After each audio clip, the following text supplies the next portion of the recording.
Deepbrain AI is a company that uses artificial intelligence to create digital twins of real people or completely new digital people. They've been working with broadcasters in both South Korea and China to create virtual versions of anchors there for automated news updates throughout the day. I'm Michael Depp, editor of TVNewsCheck, and this is Talking TV, the podcast that brings you smart conversations about the business of broadcasting.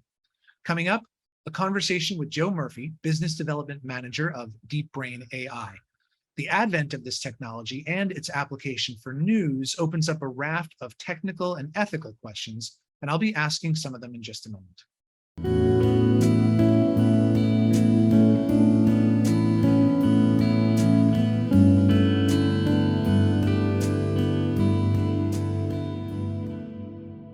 Talking TV is brought to you by Futuri, whose Post4TV podcasting system is specifically designed for the needs of TV broadcasters. Post4TV makes going from newscast to podcast an effortless transition. It enables broadcasters to create, publish, analyze, and monetize both broadcast on demand and original podcast series from the same platform. Post4TV is a powerful system for capturing podcast opportunities in a turnkey fashion. It ingests and automatically edits newscast audio for optimum fidelity and publishes blocks or full newscasts to on-demand audio platforms. You can learn more about Post4TV at futurimedia.com/post4TV. Welcome, Joe Murphy, to Talking TV. Hi, Michael. Thank you for having me. I'm excited to be here. Glad for you to be here. So, okay, Joe, first obvious question. Why would any legitimate news organization ever do this, create a virtual copy of one of their anchors in order to go on air? Yeah, to me, that seems like an obvious answer because as I've been talking to news agencies in North America, they're all faced with the same challenge. Every year, they're challenged with doing more with less, or not getting budget increases, but we need more content. And creating a digital twin or a virtual human of their franchise face or lead anchor seems like a slam dunk because you can now create more content, lower costs, and you can create content faster, and you can create custom content faster and then get it out in different channels that maybe weren't accessible before. So it is really all about more, faster, better. Okay, so where are I mentioned at the top, Korea and South Korea and China. Where specifically are these things being used so far? Yeah, so Deepbrain itself is headquartered in Seoul, Korea, and I'm actually part of a team of business development managers that are bringing this technology to North America. So we have a head start in Asia with this technology. We have 4 networks, 2 in Korea and 2 in China, that have worked with us to create a digital twin of their lead anchor. In Korea, it is MBN and Arirang. And then in China, it's BTV and CCTV. So all 4 of these news stations are broadcasting AI anchors using technology from Deepbrain AI. And they're each using a single anchor at each network? Yeah, at this time, they've each chosen to kind of take their franchise face or their lead anchor and create a digital twin of that person. And we do see interest from other anchors within their organizations. But for right now, it's sticking pretty much with the franchise space. So are these pilot projects, or how long have they been in play? Yeah, so for the greater part of last year, so 2021, there has been AI anchors on Korea TV. And then in late 2021, they started in China. Okay. Now, as I understand it, you're not trying to dupe viewers here. These virtual anchors are being labeled as such. Yeah, I'll probably say we're not trying to dupe people and we're not trying to replace people. So those are the 2 questions I get the most. So I'll say when the AI anchors are used, the news station puts up a symbol that says AI anchor. So the people know it looks like the lead anchor, it sounds like the lead anchor, but what's being presented right now is actually the AI version of that anchor presenting the news to me. And how is that presented? I mean, is that a something on the bottom of the screen in the chyron, or how do they Yeah, Is it- typically it's something on the bottom of the screen in the Chiron. I did provide some footage for you folks, and you'll see the actual English letters AI followed by some Korean symbols, which are indicating this is the AI anchor. And that's kind of prominent on the screen during the presentation. So having that kind of labeling, is that an ethical necessity as far as your company is concerned? It's a recommendation from our company, but at the end of the day, it's a decision by the network and how they want to interact with their audience. I imagine it is a negotiation between the network and the talent, but it's really outside of our scope. That kind of happens behind closed doors. We're very happy to see the ethical and responsible way these are being used. But again, it's not really our place to tell people how to do it.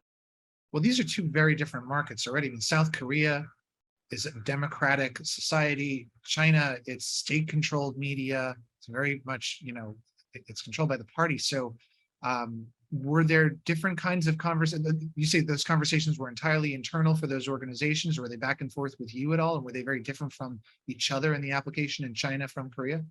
Yeah, so the conversations between the network and the talent were pretty much behind closed doors. We're not privy to that information. I can say from an implementation point of view, uh, the cloud infrastructure that was used and so the balance of some is cloud, some is on premise, and not to get too technical here, but It's okay. You China. can get technical. Okay, so I would say in the China market, they wanted a lot more done on premise. So you can imagine everything is controlled at a central location, where in the Korean implementations, it was more done in the cloud. Interesting. Okay. So just to come back to the ethics here of deploying this, I mean, is there an ethical rule book here in place, or and if so, who's writing? Where are you as a company? Are you in discussion with other, especially as you think about moving this into the States? Who's laying out the ethical guidelines here?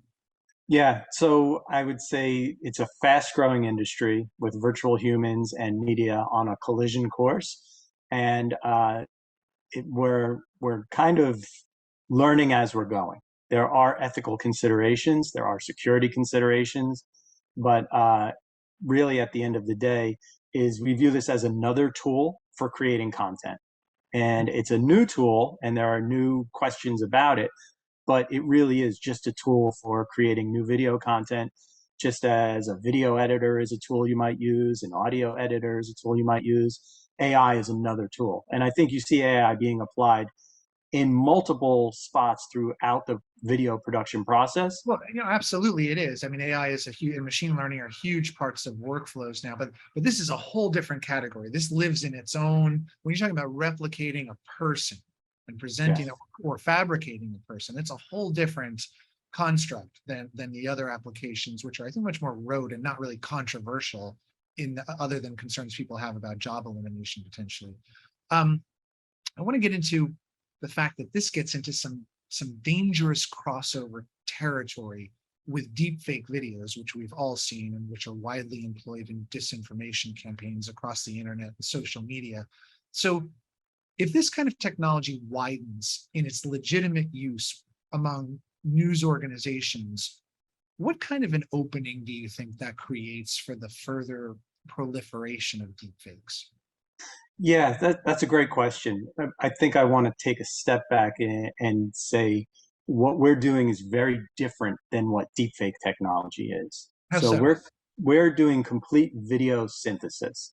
So we take a real person, we do a video shoot, and that video shoot is our training data to create an AI model of that person. They've opted in the entire way.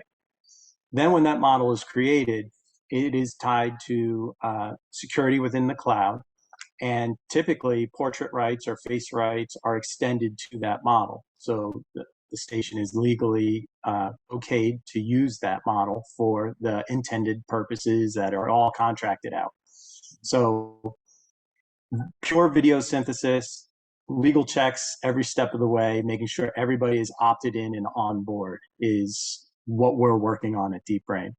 A deep fake starts with real video. So you need to shoot a live person, and then you need to paste another live person's face on top of the video you shot. So already at the first step, we're different.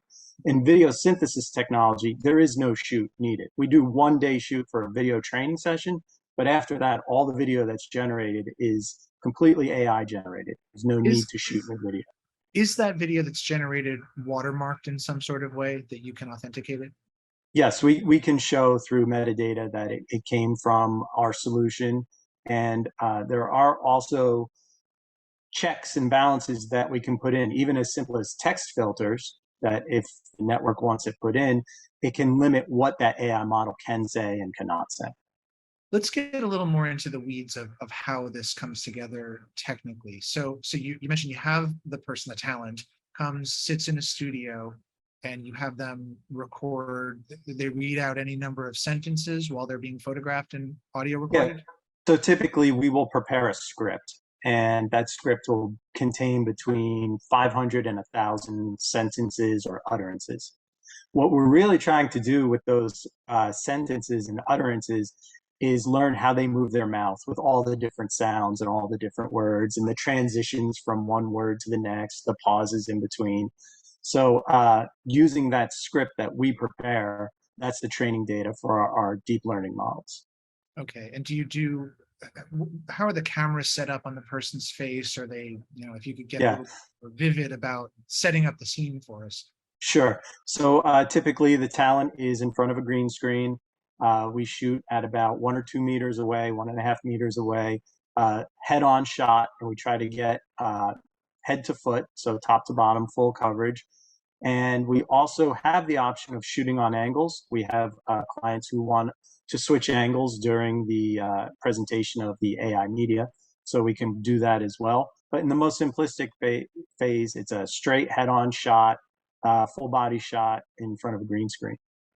So they're wearing one set of clothes, presumably during this shoot. So can you change their clothes, the paper dolls, in different iterations of this when they go on the air?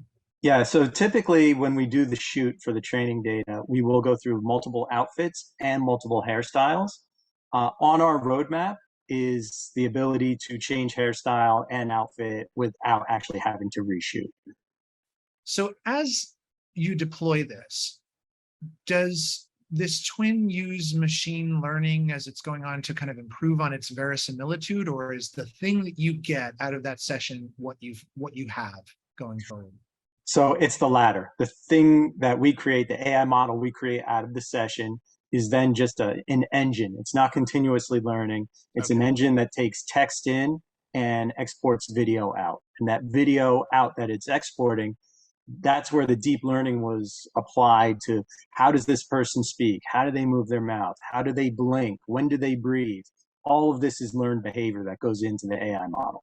We can all from that session of recording to when it can spit out a digital twin. How long is that process? Yeah, it's a great question. It's actually about 3 weeks of machine time. Okay. So the other side of this, your company also creates these digital people, whole cloth. And you've actually made one of them for us, TVNewsCheck, to just try it out with an actual TVNewsCheck story. So why don't we take a quick look at that right now? Without metadata tagged to it, finding a piece of content in an archive is like a giant needle in the haystack exercise.